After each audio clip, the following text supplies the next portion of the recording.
Spring rush gets all the glory. What about the fall time? Don't be sleeping on the fall time because fall time is like our second rush. It's the second busiest time of the year.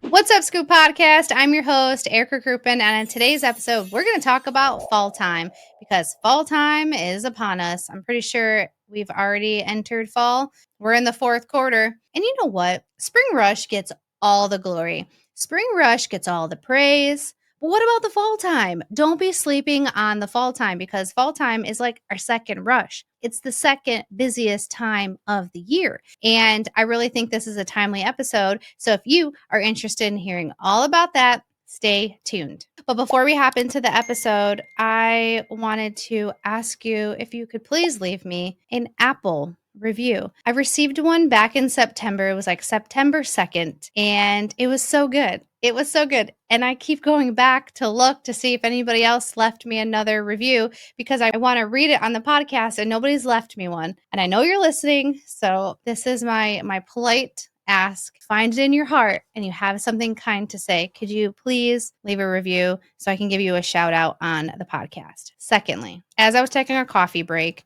I was thinking to myself, Erica, you need to do more interviews. I know I need to do more interviews. I just have a hard time reaching out sometimes. I think about reaching out and then I don't. And I'm like, oh, I need to record a podcast. And there's no time to reach out. People have lives. So I had a thought. Let me know down in the comments on YouTube. What if we not only did interviews, like I'm going to keep doing those, but what if we did a segment where I had a co-host for like 4 episodes where somebody from our community joins us and we co-host for 4 episodes just to mix it up, to have some banter back and forth, get different viewpoints on things where I'm being interviewed. They're asking me questions. I'm asking them questions. They're bringing in insights from their experience. Let me know what you think. And if you are interested in being a part of this, comment down below and we'll get in touch with you. We'll figure it out. I don't got the details all figured out yet, but I was just thinking about it. I was like, why not? Why not? I'm kind of lonely again. So I really want to interact with you. So let me know down in the comments. That would be amazing.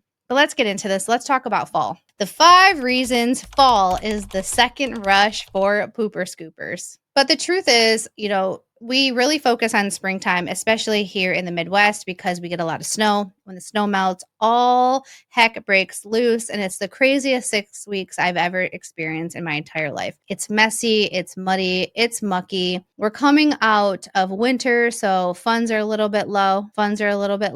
Maybe we've gained a little bit of weight because we're, spending some more time at home and we're ready to get back to work. And we sure do because the floodgates open and everybody's losing their mind because they need to get this dog poop picked up. But what about the fall time? For those of you that have been in business for a little bit, and even those of you that have just gotten started, especially if you got started in the summertime, you understand that June and July are very slow. In August, it's terrible. June's okay. July's awful. August is pretty bad. September starts to get better. October, November, great. December, good. And then it kind of varies from there. It just depends on people's finances. And then spring rush happens. And then, the people that wanted to sign up, that thought it would be a good idea, they usually fall off by like April or June. It's usually the Facebook people. Those people seem to be the most flaky. But you might ask yourself, why? Why does it get busier in the fall? Like, why do people's buying habits change? Because people's lives change in the fall. In the summertime, our ideal customer, that's typically our parents, right? It's mom and dad. Mom, they're home with the kids. The kids are home from school. They're spending time in their backyard with their dog. They have the pool. They have the basketball. They have the soccer net hooked up. They have all of it. So the playscape in the backyard. And mom or dad, they're back there, or the kids are back there. The kids are home. The parents are like, you got to earn your keep. You want Roblox money. You want money to do this. You got to scoop the dog poop. The parents are home. They're like, well, I'm already back here. I might as well scoop it. I don't want to see my kids step in it type deal. When the kids go back to school, sports start back up, schoolwork starts to pick back up, school plays, whatever else goes on with kids starts to pick back up. Guess who's busy? Mom and dad. They're busy as heck. And it starts to get dark a lot earlier. So when they come home from work and they have dinner and they've done homework and they've done band practice, there's no daylight to go out there and scoop the dog poop. We have a very short window of daylight. And this is when they're like, oh, it's out of sight, out of mind. This is the time that we want to hire it out. Also, with elderly people, it's cool to go out there and scoop the dog poop in the summertime when there's no leaves, there's no sticks on the ground, the weather is nice. But once the weather starts to get a little bit chillier, the old bones start to get a little stiffer. They don't want to go outside. They don't want to scoop the dog poop. So they're going to call you. I'm sure there's other reasons of why, but these are the main ones that really come at top of mind. And this is what I have seen and heard from customers and from other pooper scoopers. It's a huge opportunity to don't sleep on fall rush. Okay. But you have to get it kind of early. And we're going to talk about that here in a little bit of why the later fall is a bit of a situation. Okay. Because right now here in Michigan, it's still kind of warm. So it still feels very much so like summer, but we're going to get a frost soon. These leaves are going to start falling. And we really want to get in front of the customers now and let them know, like, hey, you really want to get this dog poop picked up now if you have not been maintaining it over the summertime, because the leaves are going to fall on top of the poop. And then the snow is going to fall on top of the leaves. Then the springtime is going to happen and you're going to get the melt. So you're going to have wet, leaf covered dog poop.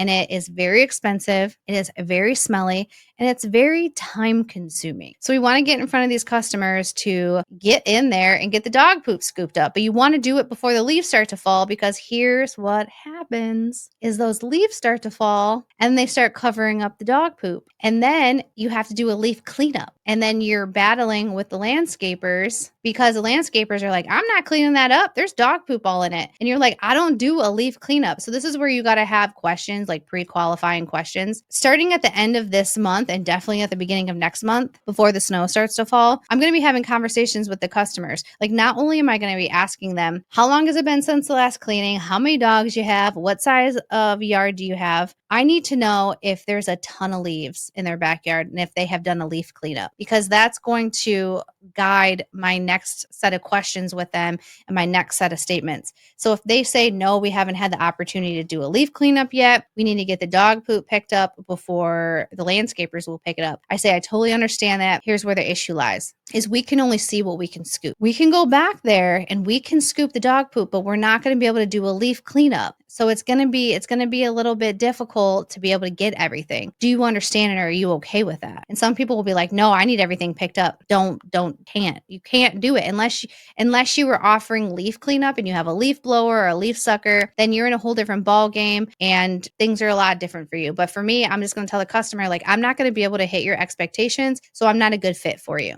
So I essentially lose that customer. Or you get the customer that's like, I totally get it. Just get it whatever you can. Any bit helps. Thank you so much. Okay. And then there's times where the yards are so tiny that I just rake the entire backyard. And during fall, fall and spring, really, we bring a big rake. So then that way, if we do have to rake the entire backyard, but we charge for that. I know that's going to take an hour, a standard size yard, 1/8 of an acre or less. We can rake that backyard in an hour. It's tough work. And we're not charging any less than $150. We're looking at between $150 and $250 if we're having to do like a dog poop and leaf cleanup. I don't even have the equipment for it. If you had a blower to blow it all, it'd be a different ball game. I haven't invested the time or the energy into that. So that's something that I really want you to think about. Okay. Fall's another good time for like fall specials. Everybody loves a good fall special, right? Whatever your special is, whatever your Alex Hormozy value stack is, run your special, run it all over the place. Facebook, Google, promote. Okay. Everybody loves a good fall special. You could do, let's say, for instance, people are doing like a free initial cleaning. I'm